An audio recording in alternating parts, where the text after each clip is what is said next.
Belle expérience. Merci pour cette deuxième super intervention. Là, on va aller voir le rôle de l'Agence de renseignement secret canadien pour continuer la marche. Donc, il reste 2 arrêts. Les 2 arrêts sont proches. Moi, je suis un peu fatigué. Je sens que les gens sont un peu fatigués aussi. On vous invite à rester. Il y a beaucoup d'informations dans les deux dernières présentations. Donc, c'est au 715 rue Peel. C'est dans cette direction-là. Puis, je vous invite à vous diriger avec moi. Puis, voilà, c'est ça. On s'en va là. Alors, c'était des interventions et des discours à la place du peuple. Quelle gang de fuckers! Gang de fuckers après minuit. Hey, je l'ai vu, Michel, quelque part, le côté. Ouais. Ah, there she is. Je l'ai vu à quelque part, tu voulais lui donner sa caméra.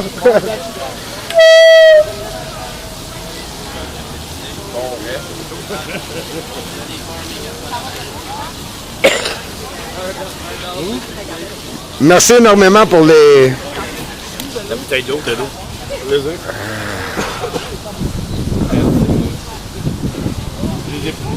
Si combien ce pack du scanner, j'en prends 6 frettes.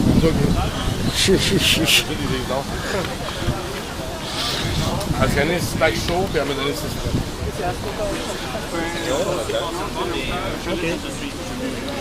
Alors, on suit l'infiltré.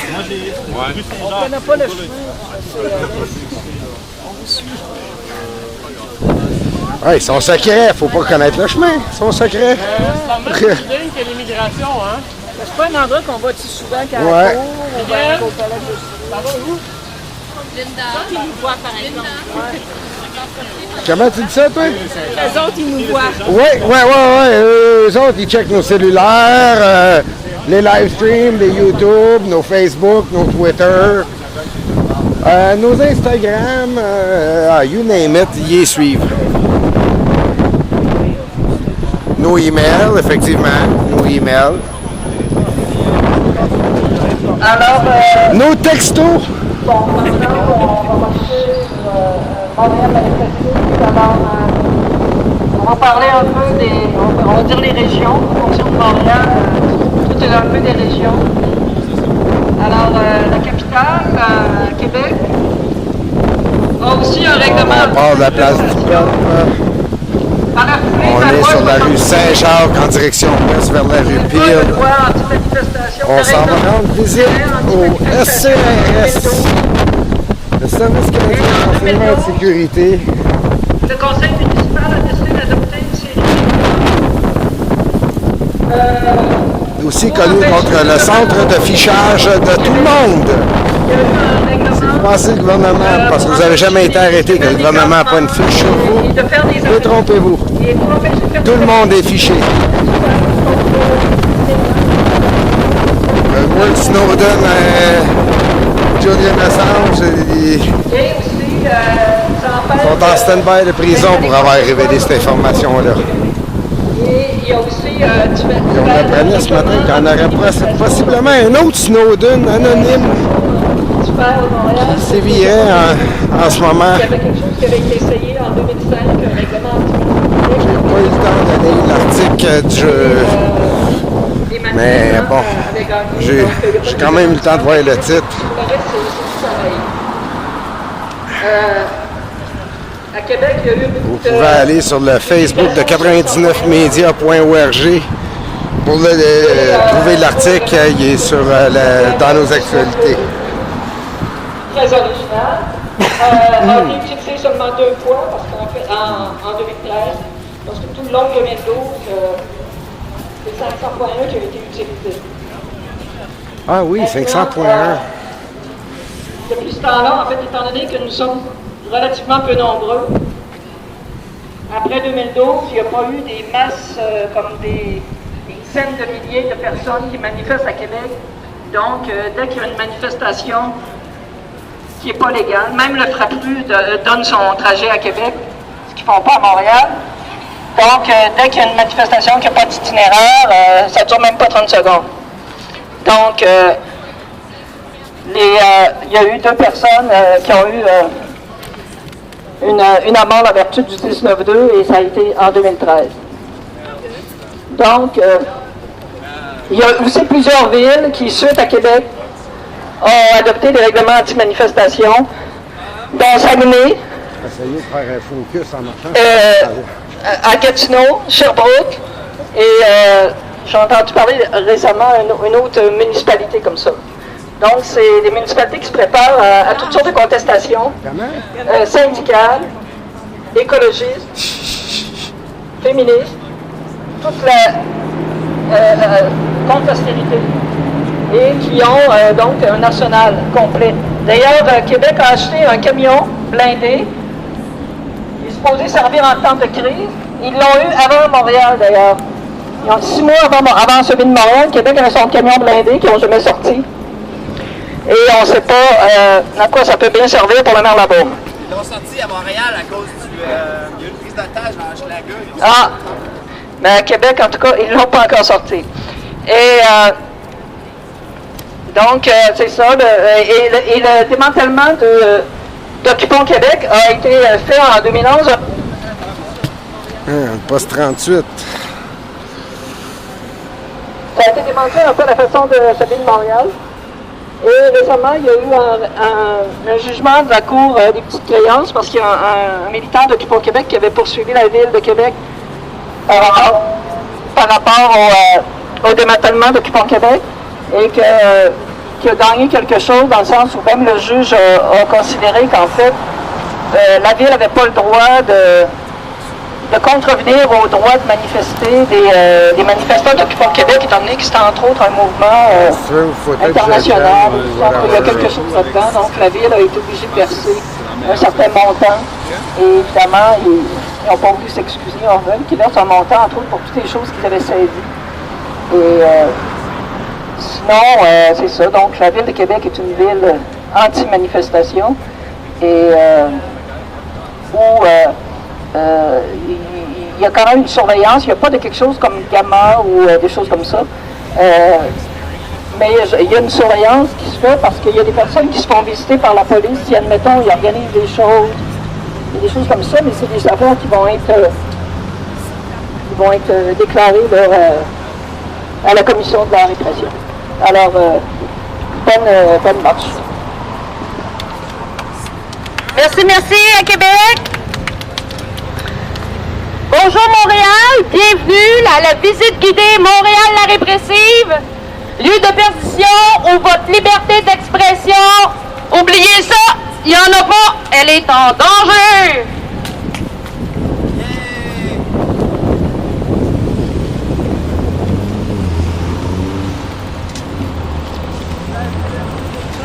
Alors, toujours Saint-Jacques, direction ouest. Direction le SCRS.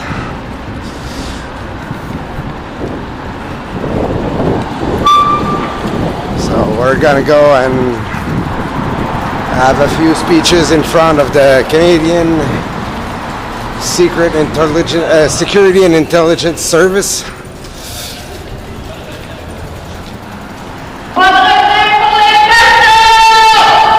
Oh boy, ça résonne ici.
plus difficile.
Encore ça cruise.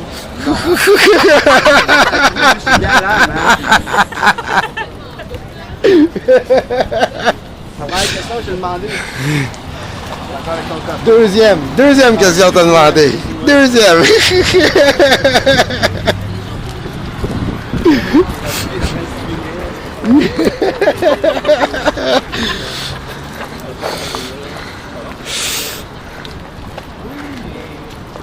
Une chance qu'il n'y a pas de manif aujourd'hui. T'en veux-tu de la garnotte? Chez nous, c'est partout, man, de même, hein? Vas-tu faire... La valeur, là, ils ont tout défoncé, mon gars, là, mais quand tout défoncé, là. C'est genre 6 vues de large, man. Ils ont tout un tout, là, près de 10 pieds, avec la grandeur, mon gars, là. Tu peux pas passer nulle part, man. C'est vraiment difficile. Il me semble qu'à tous les jours, man, ils ont l'air d'ouvrir plus grand et plus loin. Ah ouais, c'est toute l'aqueduc puis les égouts. Ouais, je savais. T'as pas entendu parler des cartels des égouts et des aqueducs à Montréal, là? C'est ici. Ça passe. Ah, c'est bon, au moins, ça va faire mon éducation. Je sais pas ce qu'il était, là.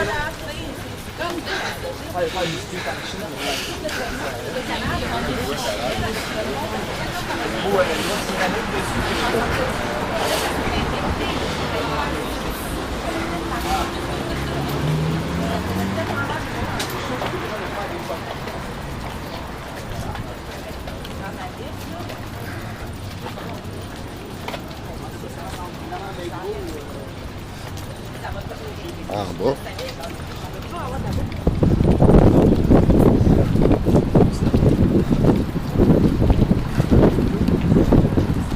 Le tribunal de l'immigration, c'est pas en bas.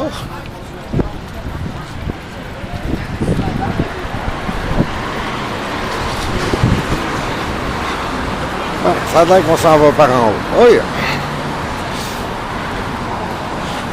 Alors, on est toujours en direct de la marche du Tour guidé Montréal répressive. Visite guidée des hauts lieux de la répression politique à Montréal.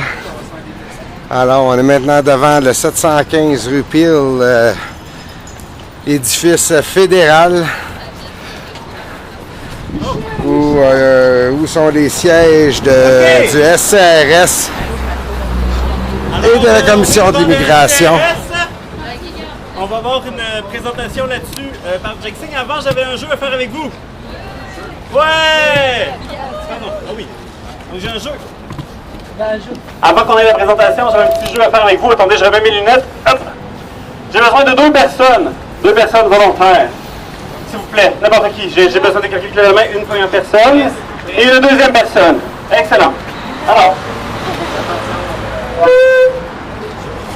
le jeu s'appelle « Que faire lorsque le SCRS vient cogner à ma porte? »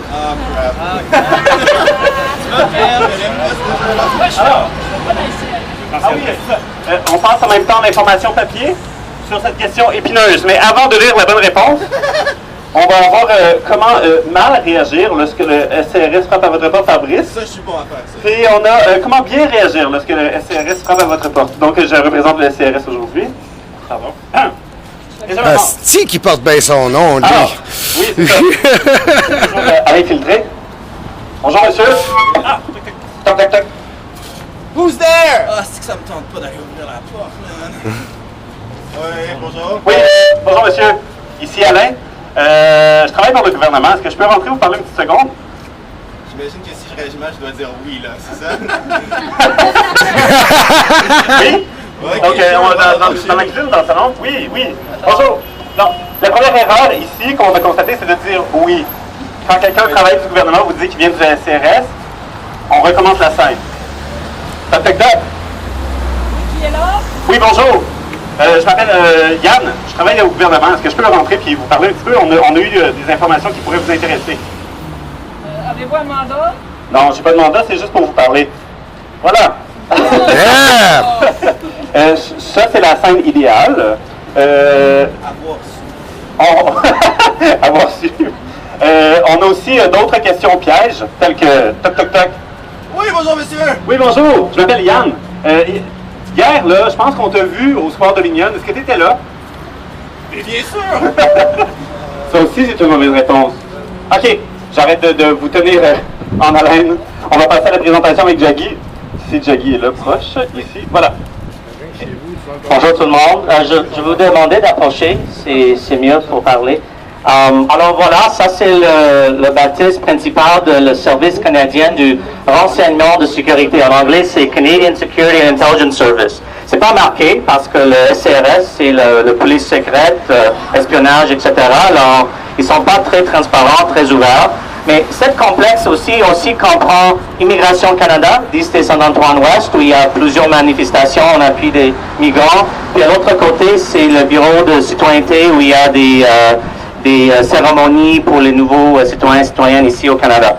Alors, le service canadien de sécurité, de renseignement de sécurité, c'est une force assez nouveau au Canada. C'est basé sur des scandales avec le prédécesseur de la SRS, qui était le service secret de la GRC, la Gendarmerie royale canadienne. Aux années 70, il y a toutes sortes de scandales. J'ai pas beaucoup de temps de mentionner tout ça, mais le service secret de la GRC ont brûlé en grange. Ils ont fait des faux communiqués au nom de FLQ pour encourager la violence.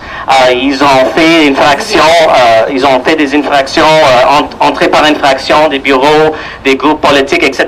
Ça crée un scandale, ça a provoqué une commission, la commission McDonald. Ils ont exploré tous les problèmes. Ils ont dit, regarde, on va séparer la police avec l'espionnage. Et puis, à l'année 1984, ironiquement, ils ont créé le SRS, le Service canadien de sécurité et renseignement.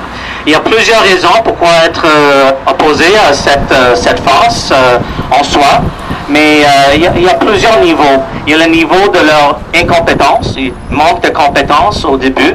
Par exemple, le plus grand attaque terroriste au Canada, ou lié avec le Canada, c'est le vol de Air Inde, la même année, 1984, où il y a plusieurs centaines de personnes qui étaient mortes. Puis on a appris plusieurs années après que le SRS a eu un troupe dans le complot pour ça. Ils ont eu l'information pour prévenir cette massacre, mais ils n'ont rien fait. Il y a des questions de poser sur la compréhension de le monde global. Par exemple, l'expert sur le monde arabe et musulman de SRS a témoigné dans un procès. Puis ils ont posé beaucoup de questions. Pourquoi il est un expert sur le monde arabe? Il dit, mais je connais les différents pays. Il était demandé, est-ce que l'Iran, c'est un des pays arabes? Il a dit oui, mais c'est pas vrai. Peut-être vous savez pas que l'Iran, c'est un pays perse, c'est pas un pays arabe. Mais si vous ne savez pas ça, c'est correct, mais vous n'êtes pas un expert pour le SRS sur le Moyen-Orient, comme cette personne en liant toutes les questions sur les compétences. Mais aussi, toutes les choses concernant le profilage racial, le profilage politique. On parle beaucoup de répression politique ici à Montréal. Il faut constater, il faut rappeler que la répression canadienne s'est projetée par tout le monde. Alors, on est ici physiquement, ici à Montréal, mais le travail des SRS cause des problèmes par tout le monde. Pensez des noms des personnes comme Abdullah Al-Malki, Mohamed Majoub, Abu Sofian Abdelrazek. Je parle des hommes musulmans qui étaient les victimes de les actions des SRS, des fausses rumeurs, des informations qui étaient faites à cause de la torture en Égypte, en Soudan, en Syrie. Il y a le nom de Meher Harar. Il y a des douzaines et douzaines des hommes, des familles Douzaines de personnes, leurs vies sont brisées à cause des actions des SRS. Alors, je veux juste vraiment souligner le fait que la répression des personnes ici à Montréal, à Ottawa, etc., des SRS, c'est projeté par tout le monde et ça affecte les vies, surtout des personnes racisées. Je veux aussi souligner le fait que le travail des SRS cible particulièrement les communautés autochtones ici au Canada. Avant que je parle de répression avec les groupes politiques comme nous, les communautés autochtones, par exemple la Kahnawake, Kanesatake, ils sont des cibles les actions des SRS qui essaient de créer des problèmes internes dans la communauté pour dire cette personne travaille avec la police ou cette personne va devenir notre tour. Ça crée des divisions très horribles dans ces communautés. Alors les personnes racisées, les communautés autochtones, c'est les cibles primaires, les cibles de fond des SRS. Mais bien sûr les militants aussi. En 2010, Canada a été l'hôte des Olympiques à Vancouver, le G20 et le G8 à Toronto et des autres événements. Il y a une grande préparation pour ces événements par le gouvernement canadien, incluant les forces répressives. Puis, plusieurs années avant, le SRS a commencé avec le travail. Puis, ils ont visité, il y a toute une vague de visites des différents militants ici à Montréal, peut-être des personnes ici. Ils sont cognés sur la porte, comme Alain Filtré a essayé de faire, puis demander des informations. Et quand on deal avec la répression en isolement, il y a beaucoup de peur, il y a beaucoup de confusion. Mais si on essaie de collectiviser nos expériences, comme on essaie de faire avec le guide aujourd'hui, avec la commission, etc., on a un certain rapport de force. Et c'est ça que beaucoup de militants ont fait en 2008-2009 après ces visites. On a dit, on ne va pas dealer avec ça seul, on va savoir c'est quoi nos droits, on va pénétrer cette mur de silence autour de ces visites et puis on va répondre. Alors, je partage avec vous un document qu'on a créé à l'époque. Quand la SRS frappe à la porte, ça donne les conseils de quoi faire. Puis, juste pour souligner quelques points, la SRS ne peut pas faire des arrestations. OK? Il ne peut pas faire des arrestations. La SRS n'a pas le pouvoir de faire le mandat chez vous.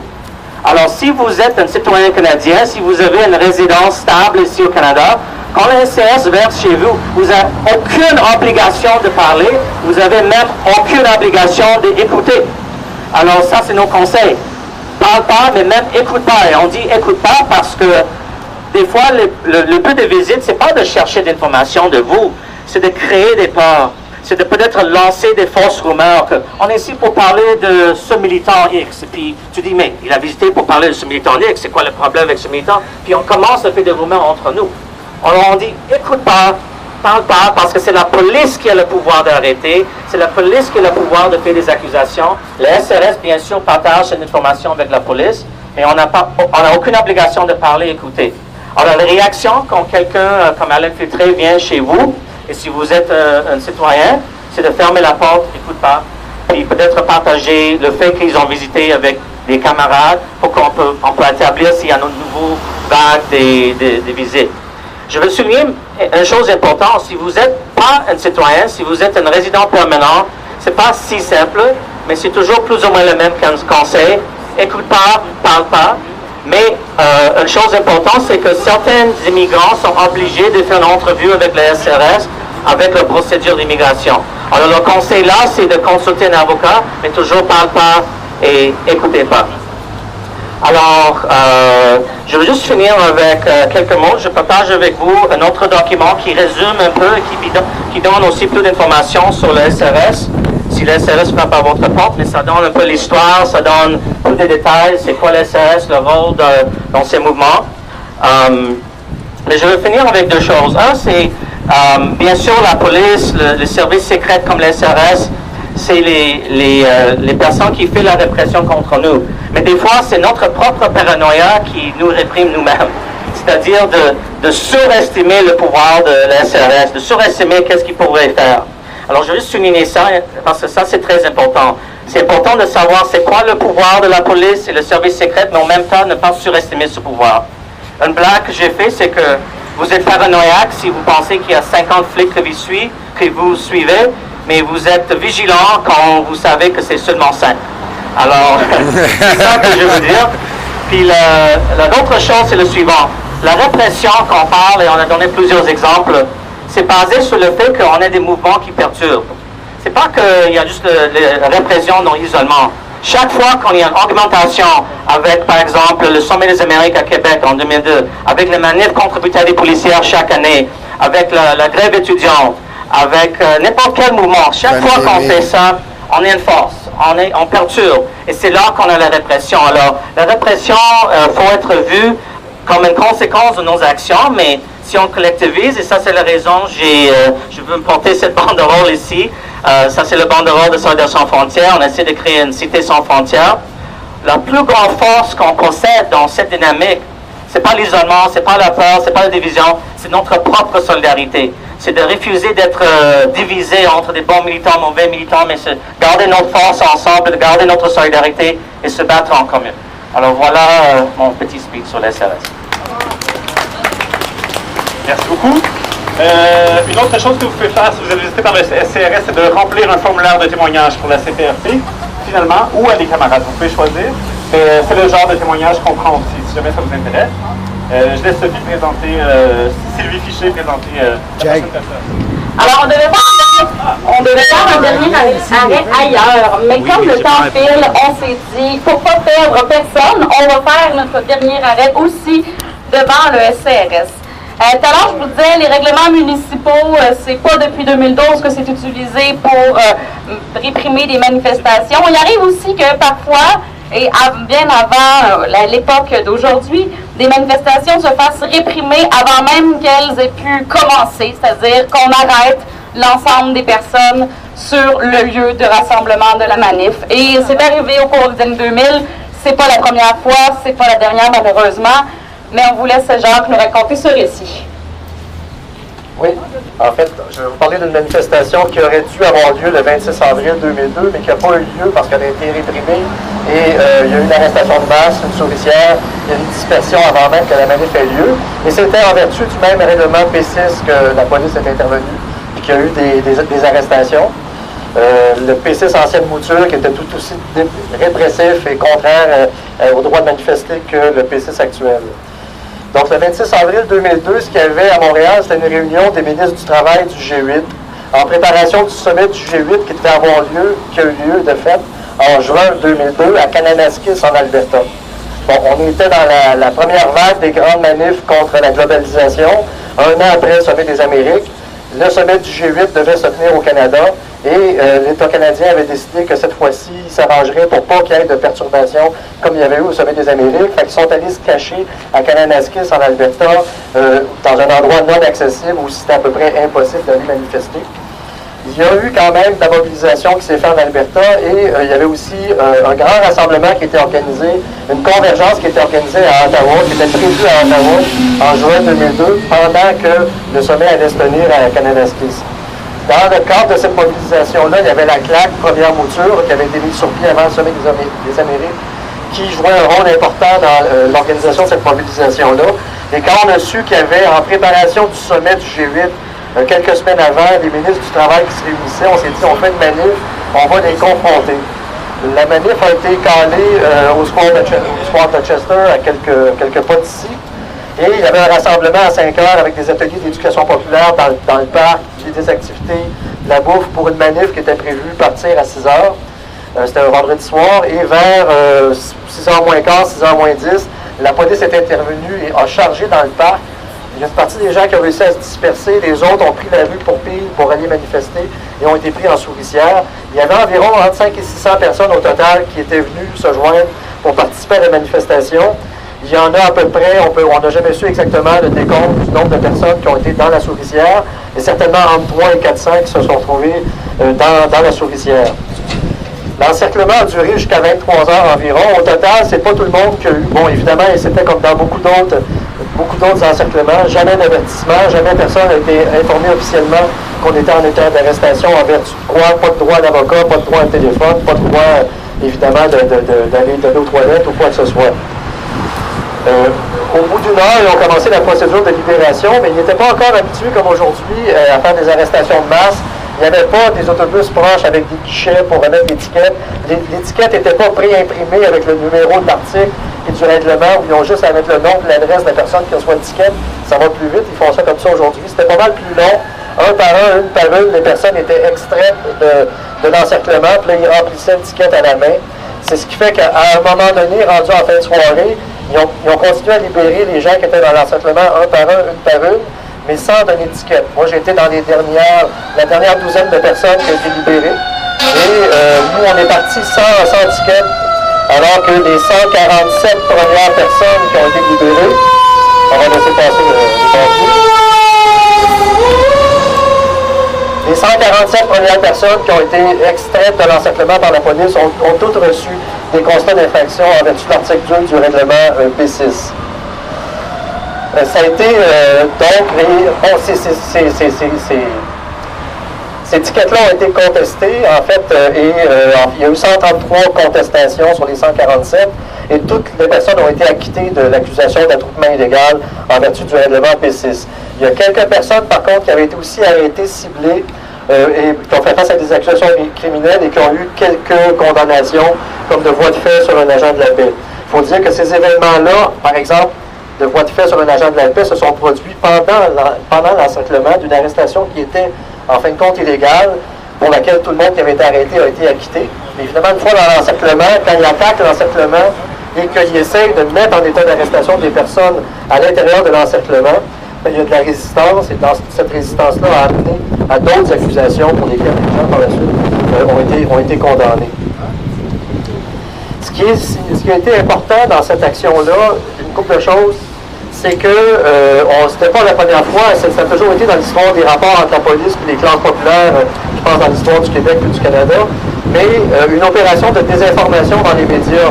Au lendemain de cette manif-là, ce qui est ressorti dans les médias, c'était une conférence de presse de la police qui présentait l'arsenal de ce qui avait été saisi dans la manifestation. Dans le Journal de Montréal, il y avait une photo où on présentait ce qui était, on disait ça, c'est une photo d'une bombe incendiaire qui a été trouvée dans la navire, et on voyait un carton d'une cinquantaine, une boîte de 50 allumettes avec un élastique autour, qui était présenté comme une bombe incendiaire qui avait été trouvée sur place dans la manif.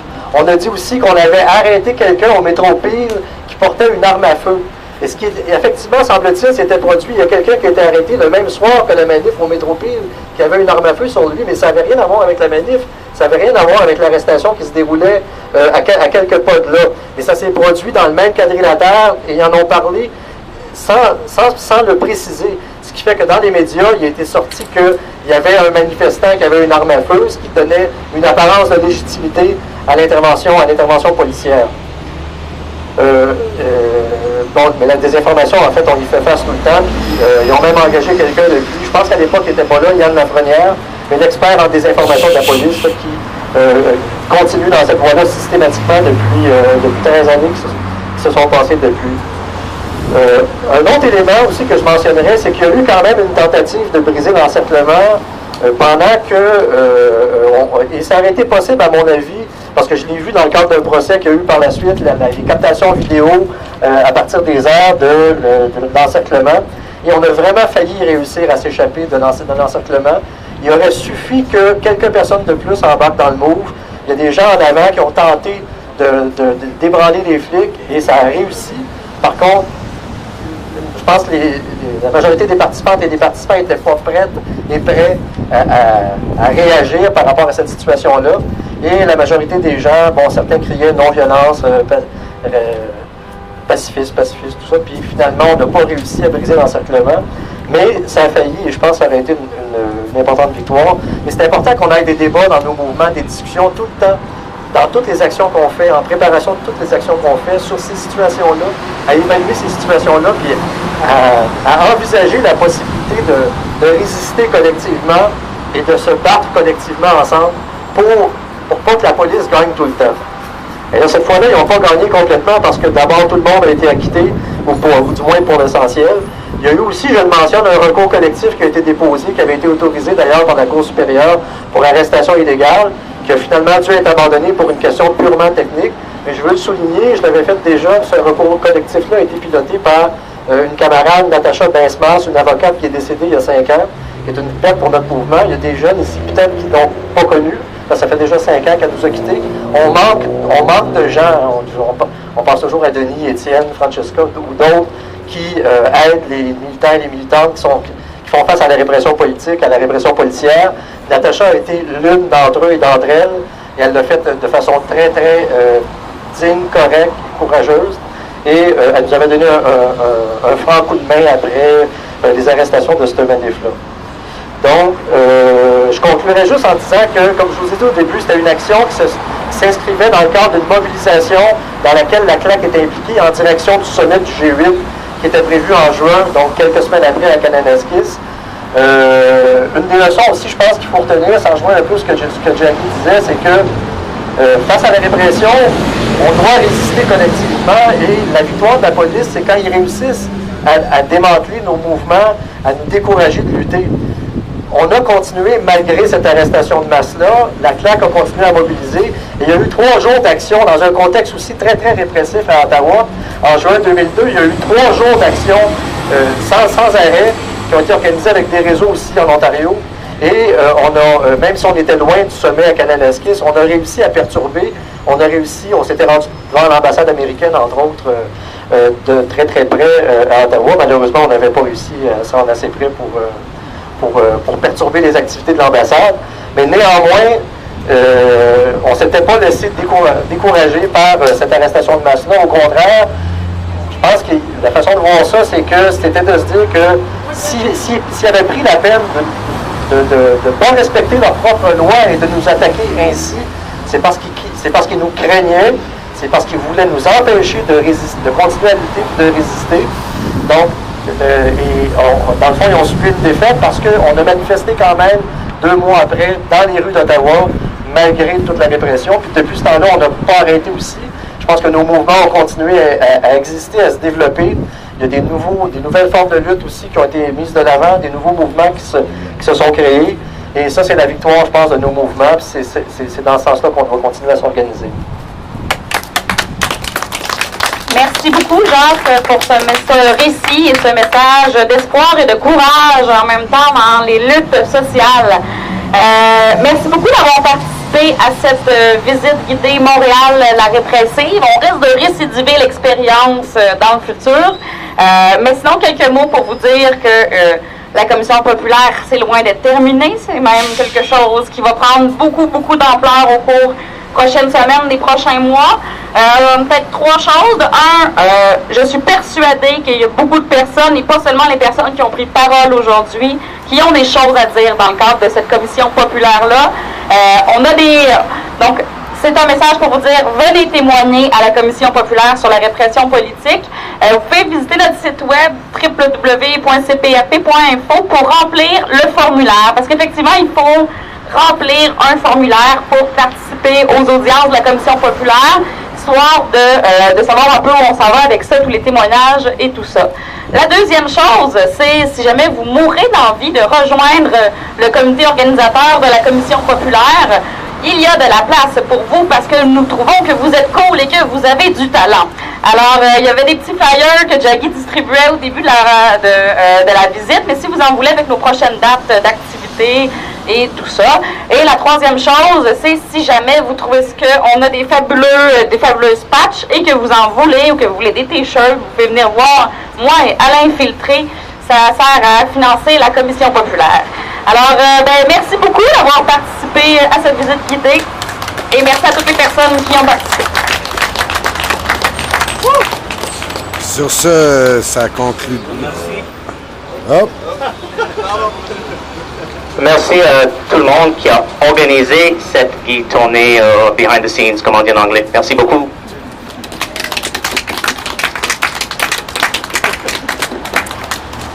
Ceci conclut donc cette web-diffusion. Merci à tous d'avoir été des nôtres cet après-midi.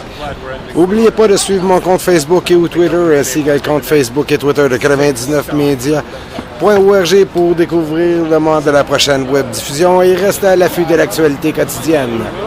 Merci à tous. Passez une excellente journée. Oui? Oui, c'est live. Si tu me vois quelque part, c'est live.